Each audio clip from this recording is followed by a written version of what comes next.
Vinta Malayan is a magenta ink, a super sheening ink that really never lets the ink look like it isn't moving. It makes the writing on the page look alive. This is an aggressive ink that has an ability to show itself through to the other side, but it does tend to maintain its tone as the pages change. So for those that like this ink, it will be a distinct advantage. Now, on non-fountain pen friendly paper, the aggressiveness really is on display, but so is the sheen. This is a cool ink with the right pen and paper. If I liked sheening inks, I'm sure I would love this ink. The pen for today is a Diplomat Aero. And now that we know my opinion on this ink, let's see how I got there by looking at the first writing sample done on Clairfontaine. Setting the standard for the color that we're going to be looking at here, we're seeing the Clairfontaine.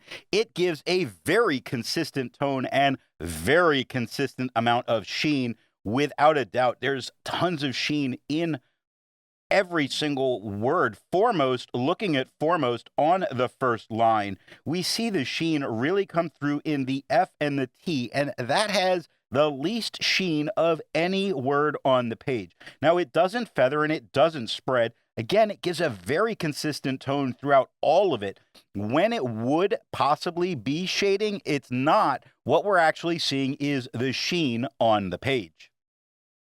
Looking at the back of the page between the wiggling fingers, we see that this is a fairly aggressive ink. And if I discount the left side because I think the page is aging, we see that it still gets very deep into the Clairfontaine, which is not known to really have this problem, though Vinta seems to be sort of bringing that out a little bit, not knocking the brand. I think they have some great inks.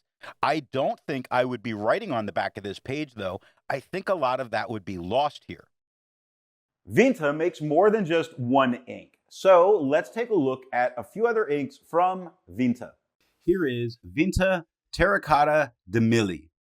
Here is Vinta St. John's Laguna. Here is Vinta Ochre.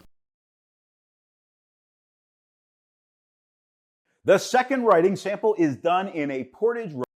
Here we have the same tone as the Clairfontaine. It does have tiny bits of feathering creating on some of the writing. Look at creating. I really didn't do a great job of that blend there. On the second line, the cross of the T and the G both show some feathering going on. Same with concerned on the first line, leaving you a little concerned with the RN, both showing a little bit of feathering. There's nothing for spread, so it's doing really good there. The same tone as the Clairfontaine, this almost, the sheen's showing through. It's not almost the same amount of sheen, but it's definitely showing some of that sheen. You see it in concerned, you see it in creating, mathematics, beautiful. Almost every word, you see this sheen really showing itself on a page that's not made to highlight how good a fountain pen ink can be, and yet it does it really well here.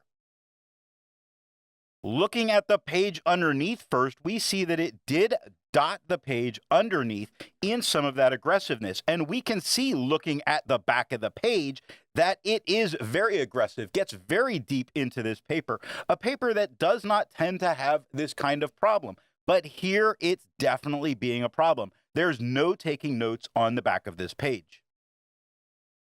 There's a lot to be learned by doing multiple chromatographies. The one on the left is done the way it's supposed to be done. A line of ink is put down to immediately put into water to show the separation of those colors, making the ink. Now the one on the right is marked with a D. This is allowed to dry for 10 minutes before it's put into water. The third writing sample is done in a national brand Steno notebook. Here we get the same tone as the Clairfontaine. It does feather, it does spread. It kind of ruins some of the utility of this ink. Take a look at utility on the first line. Almost every letter is really showing some of the woolly mammoth that this ink can become. And it doesn't do that all the time, like when you look at concepts on the second line. Only a little bit of feathering going on with that TS. There's a slight bit of spread that's happening with this ink, more result of this paper than anything else. Now, the tone of this paper, you would expect it to have a tone shift, but it doesn't. It maintains that same tone. showing that this is a very opaque ink. Would I really want to use this with this paper? I don't think so. The sheen does come through, though. I mean, you can see it with techniques on the second line, where with the HN, there's a little bit of sheen showing. It makes it look a little bit darker. Same with that ES at the end of techniques. Looking at the back of the page, or specifically here, the page underneath, we see there's a lot of dotting on the page underneath, really quite a bit of bleed through. And seeing the back, we have no question as to why that happened. Just wow. So no, there's no writing back here, and you might have to destroy the page underneath it. Resistance tests are done to see how well this ink can be expected to perform on the page, and more importantly, how hard it may be to clean from your pen. Now, the smear is allowed to dry for 3 days before testing it. In the upper left, you can see where there is highlighter. In the upper right, that is pen flush. The lower left has a 1/3 bleach solution, and the lower right has plain old water. The next writing sample is done in a Rhodia notebook. We get the same tone as the Clairfontaine. It does not feather and it does not spread. It doesn't shade, but it does sheen just as well as it did on the Clairfontaine. Yes, they're made by the same manufacturer, this paper, but it's not the same paper. The sheen's coming across very nicely. We're really looking at this to see how well it stands out against this quad rule, and it stands out without any kind of problem. It does a great job. So if this was what you went for, I think it could be a good match, maybe. Looking at the back of the page, though, that maybe becomes a little bit of a problem as we see this aggressiveness is really pushing its way through the page. Now, it did not touch the page underneath, but it does make the back of the page unusable for note-taking. With over 1,000 inks reviewed, let's take a look at a few more magenta inks. Here is Diamine's Writer's Blood. Here is Robert Oster Claret. Here is Sailor Studio 930. Here is Tag Kayona Oto Adzuki Iro. All of the inks that you just saw have a review here on the channel. Now, the next writing sample is done in a composition lab notebook. Here we get the same tone as the Clairfontaine. Now, this paper is known to go ahead and lighten up the tone of the ink, but it does not do that here. This is a strong ink, really holding its own against anything that you might want to throw at it. It's doing a great job. It does not feather and it does not spread. What it does do is it shows that sheen incredibly well. Super well. It is all over the place. With that sheen still being available, you can kind of smear this ink a little bit even after it's been allowed to dry for a day like it has here, which is really unfortunate given this paper.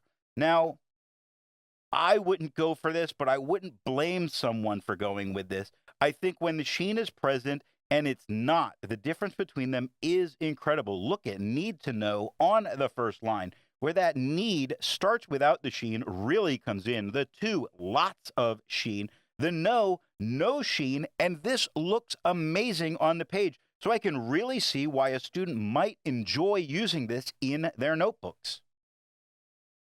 Looking at the back of the page, look at the control this paper has placed over this ink. No bleeding, no ghosting, easily continuing our notes back here.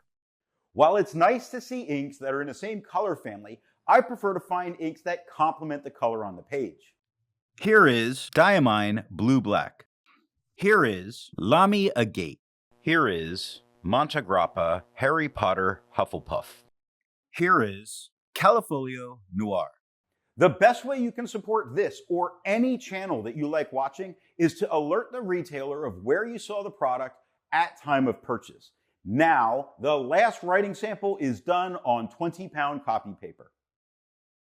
Here we get the same tone as the Clairfontaine. Really kind of a remarkable thing that this ink just holds onto it so strong. Now, it does have a little bit of feather. It does have a little bit of spread. I think the feathering is less than we saw on one of the other writing samples, which I don't remember which. The tone is being very nice, really showing a kind of pink undertone of this magenta ink. Very nice. The sheen not showing through it all, really being eaten up by this paper. No shading whatsoever. Looking at the back of the page, to no surprise, look at how aggressive this ink is. Really deep into the paper, but it did not go through and touch the page underneath. Great things there if you wanted to use this ink on this paper. Sure, you can't take notes back here because of the amount of, we'll call it ghosting, I guess. This is more reincarnation than ghosting, but there's no writing back here. We'll just stop with that one. So what nib and pen do I think are going to give the best writing experience with this ink? The Diplomat Arrow, being a wet broad, gives a solid tone and the ton of sheen for sheen lovers out there. Now, off camera, I went for a dry fine just to see if we can control the tone or if the tone would change or what might happen to the amount of sheen. And no, it made no difference whatsoever. This is a consistent ink that it doesn't matter what pen it is in, you're going to get the same tone and pretty much the same amount of sheen. So it is a dealer's choice without a doubt. But I will add a drier pen does help to control some of the aggressiveness.